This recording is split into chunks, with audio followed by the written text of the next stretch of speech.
안녕하십니까. 법률정보쇼 신유진 변호사입니다. 우리가 살면서 여러 골치 아픈 문제가 생기죠. 우리 가정생활에서 가장 큰 문제의 하나는 혼인 관계를 해소하는 이혼이라고 할 수 있겠습니다. 참으로 다양한 문제로 이혼을 하게 되는데요. 저는 매주 1회 법원에서 이혼 사건 조정을 담당하고 있습니다.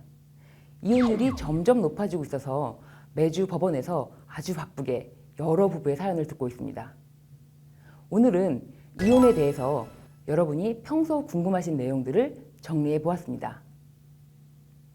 우선 우리나라는 이혼에 있어서 원칙적 유책주의로서 혼인 파탄의 책임이 있는 사람은 이혼 소송을 제기할 수 없도록 되어 있습니다. 이것이 무슨 말이냐면 혼인 관계에 있어서 잘못을 저지른 사람은 이혼 소송을 제기할 수 없다는 것입니다. 이에 반해서 파탄주의는 혼인 관계가 사실상 회복될 수 없을 만큼 파탄이 났다면 누구에게도 책임을 묻지 않고 이혼을 자유롭게 허용하는 제도를 말합니다. 우리나라는 원칙적 유책주의라는 점에서 법원에서는 이렇게 설명하는데요. 만약 유책 배우자가 이혼을 원한다면 상대방 배우자에게 진심 어린 마음으로 충분한 보상과 설득을 통하여 협의 이혼을 할 수 있는 길이 열려져 있으니까 법원을 통해서는 이혼 청구를 하지 말라는 것입니다. 그렇다면 파탄주의를 채택하고 있는 다른 나라에서는 이혼이 더 쉬울까요? 꼭 그렇지는 않습니다. 파탄주의를 채택하고 있는 나라에서는 재판상 이혼만을 인정하고 있고 협의 이혼 자체를 인정하지 않기 때문에 이혼을 하려면 무조건 법원에 이혼 소송을 통해서 해야 하기 때문입니다. 이혼 소장을 받고 저에게 오신 분들 중에 남편분들이 저에게 이렇게 얘기를 하십니다. 내 아내는 집에서 내가 벌어다 준 돈으로 쇼핑만 했지 혼인생활 하는 동안 밥도 한 번도 안 하고 살림도 하나도 안 했는데 무슨 재산 분할을 해달라는 것이냐, 세상에 이런 법이 어디 있냐, 이렇게 먼저 화를 내시는 분들도 있었고, 제 아내는 전업주부로 5년 동안 살림만 했는데 재산 분할로 얼마를 지급합니까? 이렇게 물으시는 분들도 있었습니다.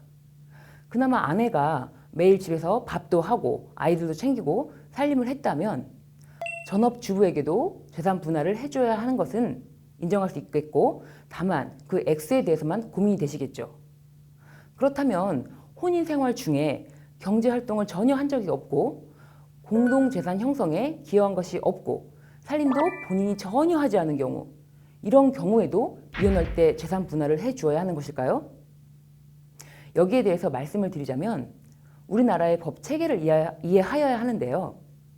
우리나라는 이혼 후 상대방 배우자의 생계 유지나 생활 보장에 대한 법률 규정이 전혀 없습니다.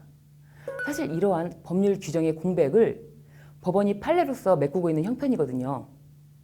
그래서 법원은 이혼 재산 분할 제도에 대해서 판단할 때 부부 공동 재산의 청산적인 측면과 이혼 후 상대방 배우자 생계를 위하여 일정 정도 부양의 측면을 고려하여 재산 분할 비율을 결정하고 있습니다. 이 부양적인 요소를 고려한다는 것은 상대방 배우자가 이혼 후에도 혼인 중 생활을 어느 정도 유지할 수 있도록 하는 이혼 후 생활을 배려한다는 것입니다. 그러니까 부부 공동생활이 유지되는 동안에는 경제적 공동체를 이루었기 때문에 생계 유지가 가능했다면 이혼으로 인하여 이런 공동의 이해관계가 종료되어 해소되는 경우에도 상대방 배우자의 생계 유지에 필요한 금전을 지급해야 한다는 것입니다.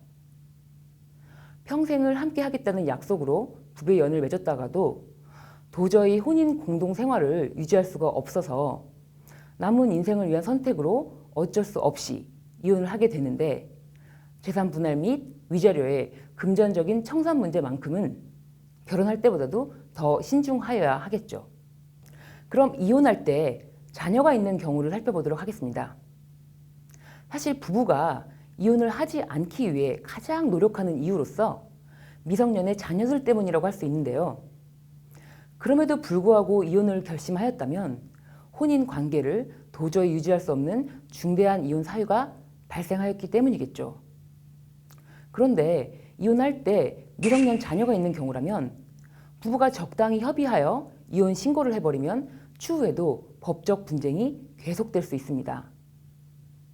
즉 부부가 협의하여 자녀의 양육권과 양육비에 대해서 모두 정해놓았다고 하더라도 추후 일방 당사자가 협의된 사항이 마음에 들지 않는 경우 면접 교섭권 배제 청구, 양육자 변경 청구, 양육비 증액 청구, 양육비 감액 청구 등 다양한 소송을 제기할 수 있기 때문입니다.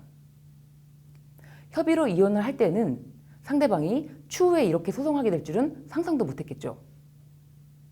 이렇게 미성년 자녀가 있는 경우 법원에서는 자녀의 복리를 위하여 필요한 경우 이렇게 판단이 된다면 언제든지 자녀 문제에 대해서 이혼 시 협의를 정한 것을 변경하는 결정을 하기도 합니다. 만약 이렇게 협의로 결정한 내용에 대해서 추후에 상대방의 마음이 바뀌어서 소송을 당할까 봐 걱정이 된다면 협의 이혼으로 끝낼 것이 아니라 재판상 이혼을 하셔야 될 텐데요. 어느 정도 협의가 되신 분들은 법원에 이혼 조정 신청서를 제출하셔서 법원에서 조정 기일을 통하여 혼인 관계를 해소하신다면 자녀에 대한 양육비, 양육권에 대해서 법원이 조정 조서로서 결정을 하고 이런 조정 결정문은 법원의 판결과 같은 효력이 있다는 점, 그래서 추후 상대방이 마음이 바뀌어서 결정 내용에 대한 변경을 청구한다고 하여도 법원에서는 1차적으로 새로운 판단을 꼭 해야 될 사정 변경이 있었는지 그 필요성에 대해서 먼저 판단을 할 것입니다.